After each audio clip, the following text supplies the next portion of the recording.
साखर कारखान्याच्या सभेत हाणामारी झाली आहे। पैठणच्या संत एकनाथ सहकारी कारखान्यात ही मारहाण करण्यात आली आहे।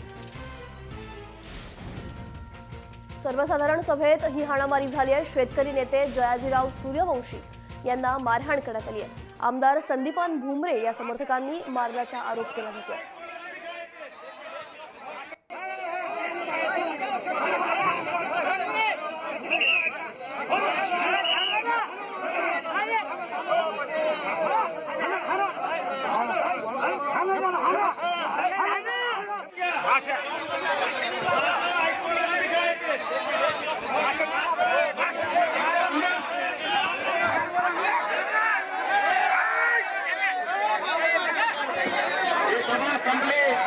जाहीर करतो। आभार मानते सर्वांचे आभार।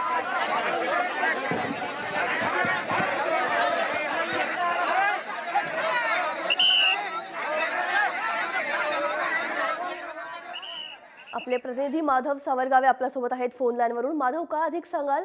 पैठणच्या संत एकनाथ सहकारी कारखान्यात ही मारहाण झाली आहे, काय नेमकं कारण आहे? ज्योती, औरंगाबाद जिल्ह्यातला सध्या सगळ्यात मोठा म्हणजे पैठणचा संत सहकारी साखर कारखाना आहे। जायकवाडी धरणाच्या परिसरामध्ये मोठ्या संख्येनं ऊस उत्पादक शेतकरी आहेत आणि त्यांच्यासाठी हा साखर कारखाना उभारलेला होता। मात्र गेल्या 5 वर्षांपासून साखर कारखान्याची परिस्थिती अत्यंत भीषण आहे, डबघाईला आलेला आहे। अशा स्थितीमध्ये तो साखर कारखाना एका खासगी व्यक्तीला चालवण्यास दिलेला आहे। मात्र या 2 महिन्यापूर्वी या साखर कारखान्याच्या चेअरमन पदाची निवडणूक झाली। त्यामध्ये 2 वेगवेगळे गट होते, ते गट आज आमने सामने आलेले आहेत। जयाजीराव सूर्यवंशी हे शेतकरी नेते म्हणून या परिसरात ओळखले जातात आणि दुसरीकडे आमदार संदीपान भुमरे जे शिवसेनेचे आहेत, हे एकमेकांच्या समोर निवडणुकीमध्ये उभे होते आणि निवडणुकीनंतर आज जी पहिली सर्वसाधारण सभा होती त्या सभेमध्ये सुरुवातीला आले होते। कारखान्याची परिस्थिती अत्यंत भीषण आहे आणि ही परिस्थिती बदलावी, आमदारांनी पुढाकार घ्यावा, शेतकऱ्यांची जी एफआरपीनुसार रक्कम राहिली आहे ती परत करावी, अशा वेगवेगळ्या मागण्यांसाठी शेतकरी नेते जयाजीराव सूर्यवंशी यांनी सर्वसाधारण सभेमध्ये प्रश्न विचारला।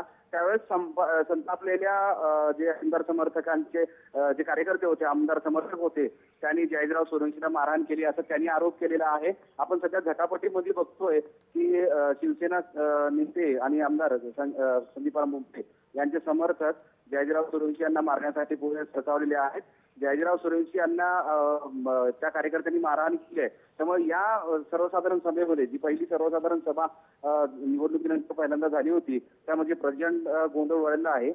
या प्रकरणी आता पैठणच्या एमआयडीसी पोलीस ठाण्यामध्ये जयाजीराव सूर्यवंशी तक्रार दाखल केली आहे। नक्कीच, धन्यवाद माधव दिलेल्या या सविस्तर माहितीसाठी।